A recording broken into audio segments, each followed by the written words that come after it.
Thank you very much. Good morning, everyone. How are you all?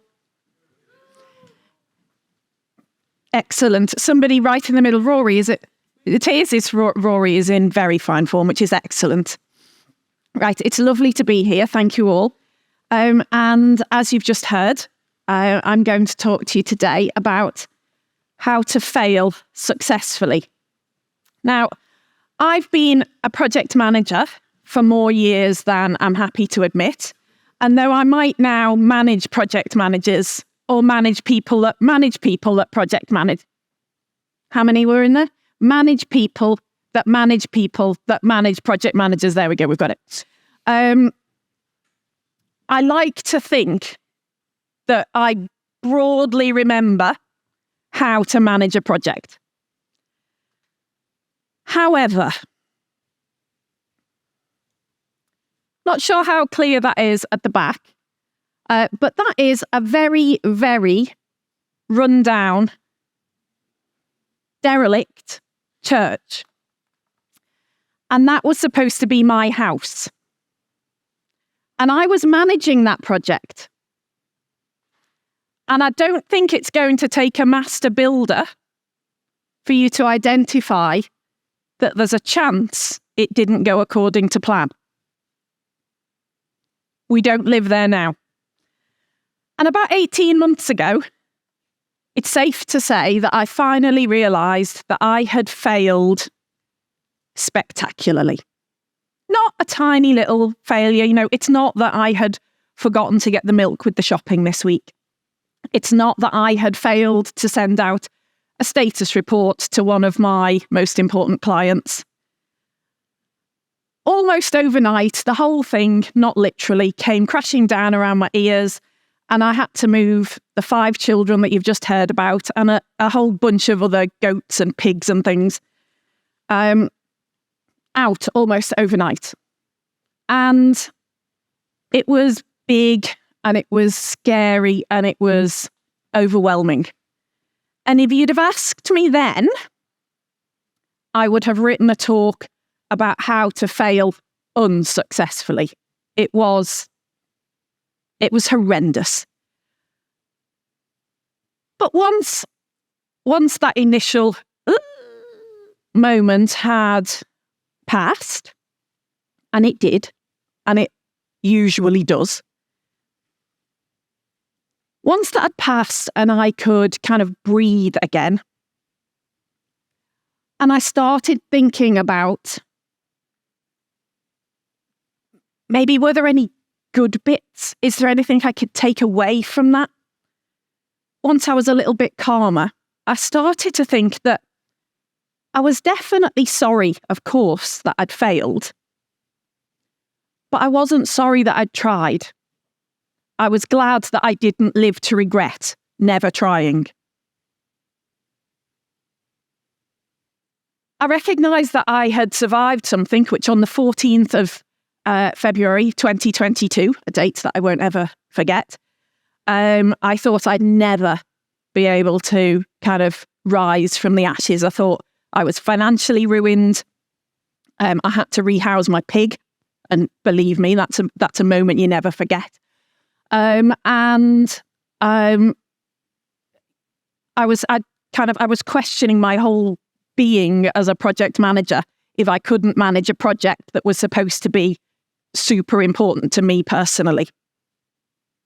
I'd survived something, and I learned a lot. I learned a lot about myself, and I know that this isn't work at the moment, this is personal, but I had taught a lot, and I taught a lot to my children, modelled a lot about how I wanted to deal with failure.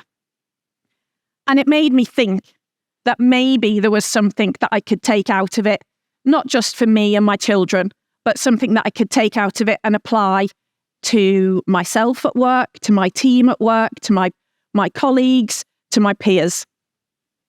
And it kind of, I spent about a year after that looking into the science of failure, the reasons for failure, how to avoid failure. And some of that is kind of going to be summarised here today, and I hope some of it will resonate with you. So when I talk about that year, when I talk about kind of the summary of that thinking, embrace failure. And we're going to come back to each one of these in turn. Build resilience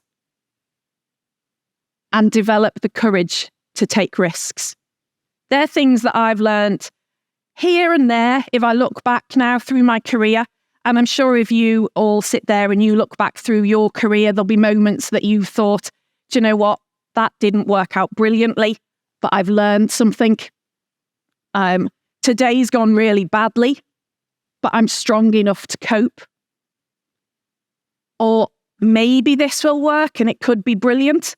Should I try it? Embracing failure, building resilience, and developing the courage to take risks. So let's start at the top. When we talk about embracing failure, failure isn't the F word. It is an F word. Maybe, in fact, it could be your best friend. Why? There's power in embracing failure. If you give yourself permission to fail, you have the freedom to succeed more quickly. Failure is where the real magic happens, you could say. Reid Hoffman, one of the founders of LinkedIn, said, if you're not embarrassed by the first version of your project, of your product, you've launched too late. If you're too afraid to fail, if you don't embrace that, perhaps you're losing the opportunity to succeed as quickly as you could. The first version is supposed to be a bit messy, maybe. It's maybe even going to be a bit embarrassing. But it's your ticket to learning and evolving. So the next time you do something, the next time you release something, the next time you speak up in a meeting or have a conversation with a difficult conversation with a colleague, maybe it'll go better.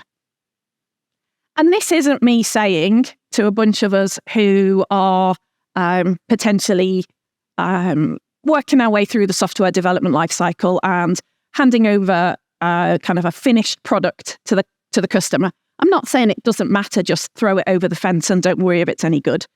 Because we can embrace that failure within our teams in a safe way so that by the time it gets to the client, it's in a decent state, it's in a good state.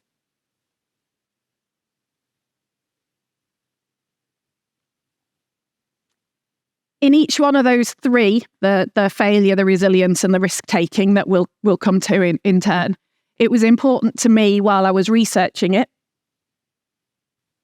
nearly attaching myself to the lectern on a permanent basis. It was important to me to work out not just the anecdotal evidence of my own project or my own work history, but am I saying something, am I thinking something that has got, some actual science behind it? And there's a psychology professor from Stanford, Carol Dweck, and she's done a lot of research on mindset and has established, and I know this is not going to be news to a lot of you because half of what I'm about to say you hear a lot of at the moment. There's a fixed mindset and a growth mindset. And that growth mindset gives you it's where we're all aiming to be, I guess. And it views failure as an opportunity to grow. When you've got a growth mindset, setbacks become stepping stones. Conversely, a fixed mindset holds in your head, I failed, therefore I'm no good. It's not I failed and it's an opportunity to learn something and do better next time. So X research is it's the proof that I was looking for, if you like, when I started thinking about embracing failure, that it's not just something warm and fuzzy. It's not an anecdote based on a church in a village in Nottingham in the UK that only really impacts me. It's part of a scientifically proven strategy for personal and professional growth.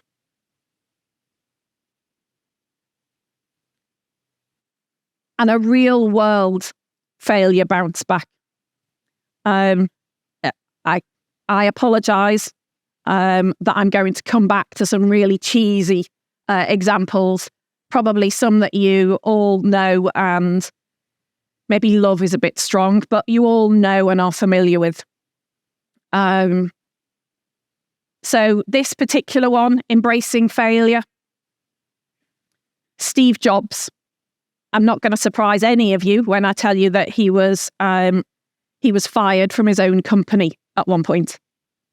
And, you know, that's quite something to bounce back from. But he didn't let that failure define him. Do anybody want to shout out about where he went next?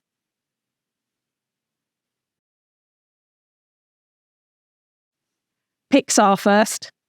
He went on to feed into revolutionizing the animation industry. And by the time he did go back to Apple, and again, it's not a surprise, is it? He was re-energized and stronger than ever before. And like I said, I'm making no apologies this time for coming back to the cheesiest of all examples. Jeff Bezos famously said, "I've made billions of dollars of failures at Amazon.com." So he has embraced every one of those and kind of built upon them. They've paved the way for the kind of e-commerce dominance that we all know about. And it's all well and good for me to have thought these thoughts and kind of looked at this research and made myself feel better about, the situation that I'd been in and applying it. But if I'm going to have this conversation with my team, if I'm going to have this conversation with you, then it'd be good to know how we can embrace failure practically. So in terms of practical steps, when us as leaders, as managers, as aspiring leaders and managers, what is it that we're going to talk to our teams about if we want to give them the power of being able to embrace failure and kind of use that at work? Fail fast and fail forward. I'm sure we've all heard that. Don't fear failure. Make it a part of your process. Test, iterate, and adapt quickly. Create a culture of learning. Hang on, I'm tangled up. The two are connected. Learn, don't lament. So when things go south, don't dwell on it. Don't only focus on the things that have gone wrong. Focus on what you've learned and how you can use that to move forward, which is the culture of learning that I was talking about. Encourage your teams to embrace failure as part of the growth process and make it safe. Create a space for them to be able to inhabit that culture of learning as part of your teams. And set stretch goals for you, for your teams, at work, in your personal life. Challenge yourself with ambitious goals that not they're like way out of the off the scale ridiculous, like I'm moving my entire team to Mars because we need a bigger office space, but the kind of stretch goals that are that feel just out of reach. Just out of reach.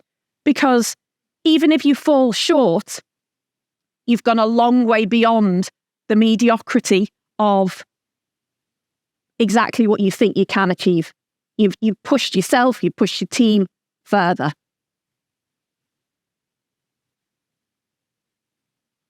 So we've embraced failure, building resilience. Let's start by defining resilience. It's not just about being tough. It's not being hard. It's not being hard-nosed. It's about being able to bounce back from challenges, from setbacks, and even epic failures. We should consider resilience as a secret weapon. It's not just a nice to have. It's a secret weapon. It's essential. And you don't have to take my word for it. It's fine to celebrate success, but it is more important to heed the lessons of failure. That's Bill Gates. And love or loathe, I think we can all agree that he has exhibited more than a little bit of success during his life. And that's resilience in a nutshell. It's about learning from your stumbles, getting back up and charging ahead with the newfound wisdom and with that secret weapon. Like I said, it was important to me to make sure that it's not just coming out of my head.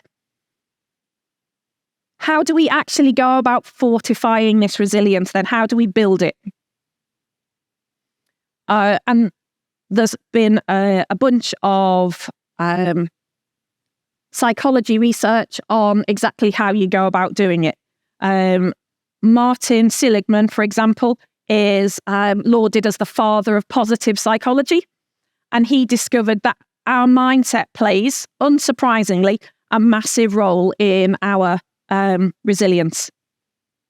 He coined the term learned helplessness to describe the feeling that we have when we've got no control over the situation. And he recognized that that lack of control feeds into the lack of resilience, the inability to bounce back. He also found that this mindset, the learned helplessness, can be unlearned. It's about flipping the script and realizing that you do have control. And even though today or tomorrow or in the midst of the failure, it might feel like the world is spinning out of control and there's nothing that can be done, it's about identifying the small steps that will set you back on the path to regaining control of that situation.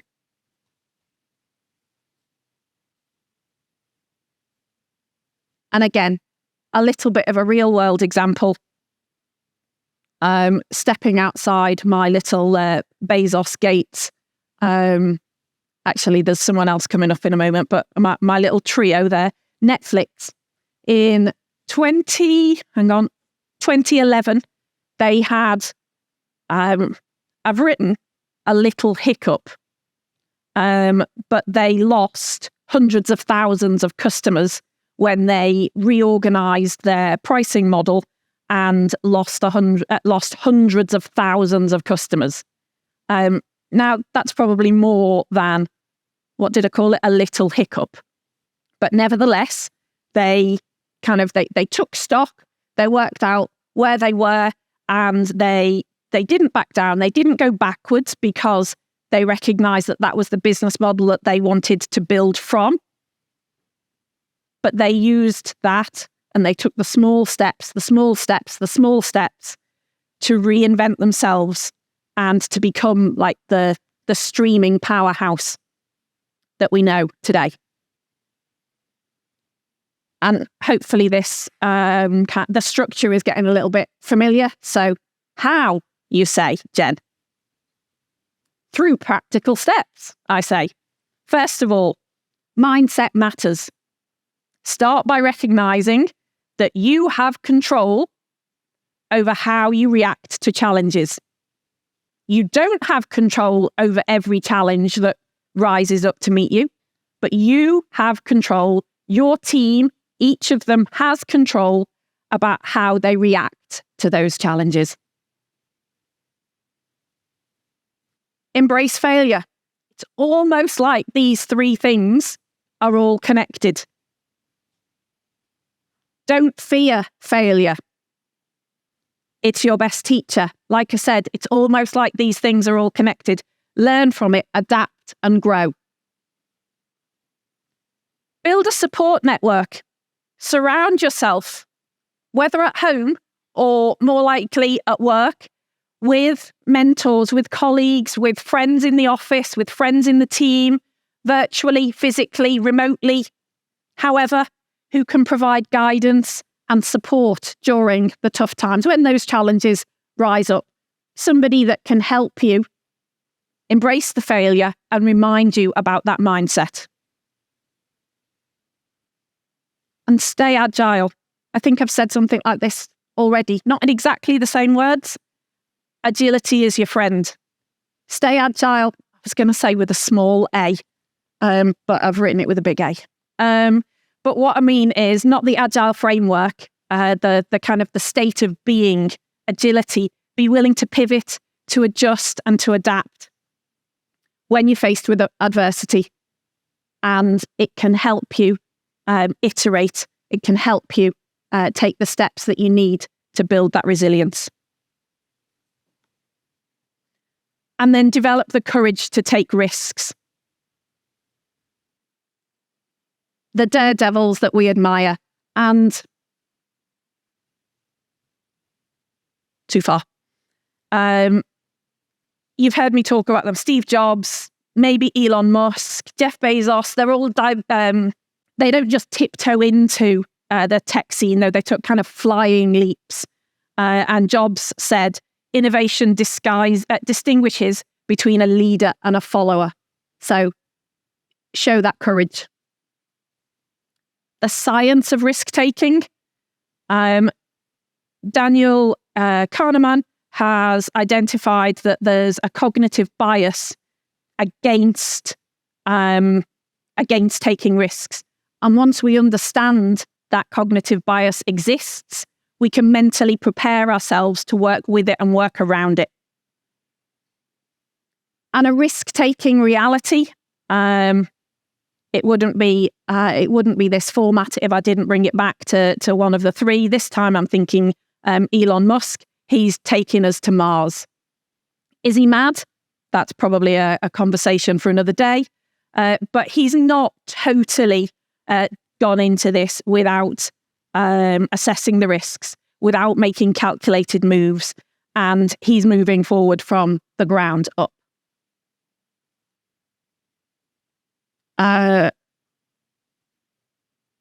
It was mentioned at the beginning, we need to be building diverse teams because diversity can help you identify risks in a different way than you might think yourself. Start small and take those little steps. You don't have to risk it all. You can just do something small. Like I said, they're all linked. We're back. Embrace the failure when it happens and learn from it. So there you go. We've whizzed through. It's the art of failing successfully. You're embracing failure, you're building resilience, and you're developing the courage to take risks. And if I'm going to leave you with anything, I'm going to leave you with messages that are bigger than I could possibly give you. You may encounter many defeats, but you must not be defeated. In fact, it may be necessary to encounter the defeats so you can know who you are, what you can rise from, how you can still come out of it. Maya Angelou. Success is not final. Failure is not fatal. It is the courage to continue that counts. Winston Churchill. So that's the art of failing successfully, everybody. If anyone's got any questions, then I'm happy to take them. Failing that, thank you very much for your time.